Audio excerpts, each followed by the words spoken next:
Bonjour mes frères et mes sœurs, que le Seigneur vous bénisse en cette journée. Est-ce que vous seriez prêtes à apprendre l'alphabet? Je lis avec vous le psaume 25, versets 6 et 7. Éternel, souviens-toi de tes compassions et de ta bienveillance, car elles sont depuis toujours. Ne te souviens pas des péchés de ma jeunesse, ni de mes révoltes. Souviens-toi de moi selon ta bienveillance, à cause de ta bonté éternelle. Je vous parle de l'alphabet parce que le psaume 25 est un psaume alphabétique. Ce n'est pas le seul dans la Bible. Un des plus célèbres, c'est le psaume 119, ce long psaume, qui est en fait une répétition de plusieurs sections alphabétiques. Donc ici, le psaume 25, lui, est un psaume alphabétique. Il y a 22 versets, comme 22 lettres dans l'alphabet hébreu, et chaque verset commence par une lettre de l'alphabet, en suivant l'ordre de cet alphabet.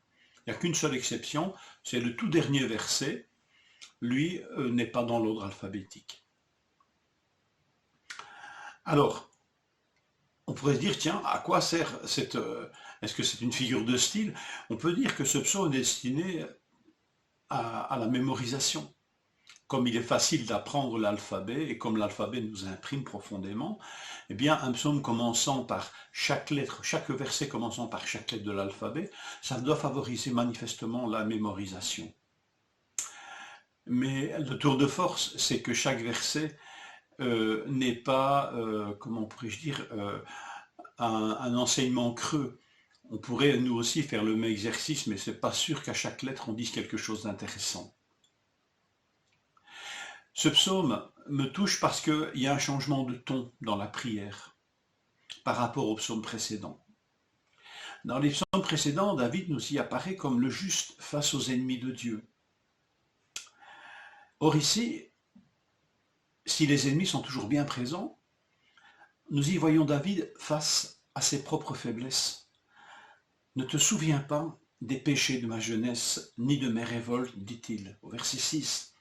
Et au cœur de ce psaume, dans l'hypercentre de ce psaume, le verset 11, c'est à cause de ton nom éternel que tu pardonneras ma faute, car elle est grande.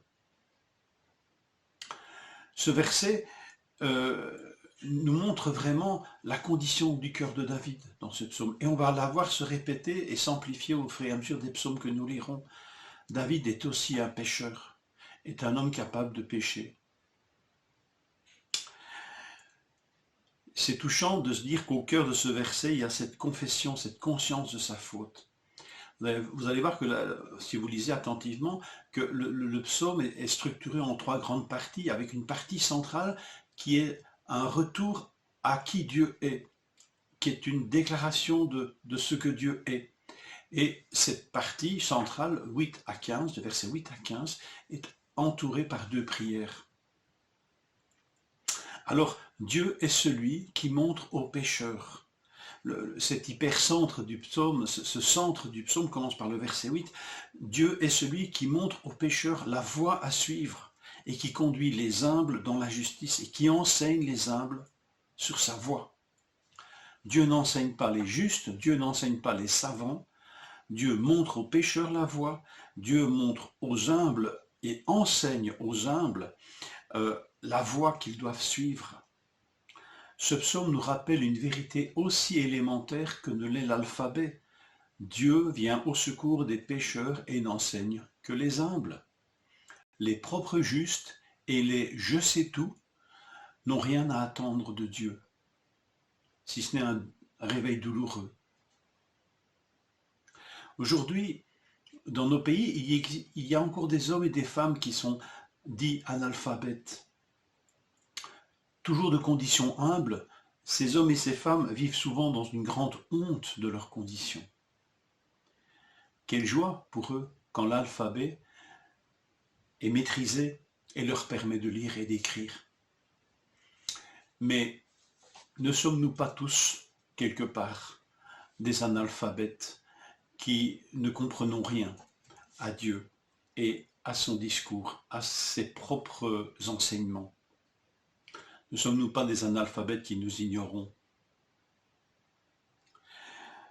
Confondons notre alphabet, nos connaissances, avec celles de Dieu.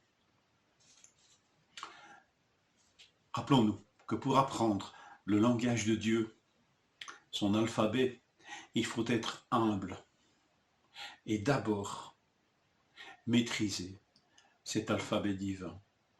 Mais encore une fois, cela n'est réservé qu'aux humbles et aux pécheurs.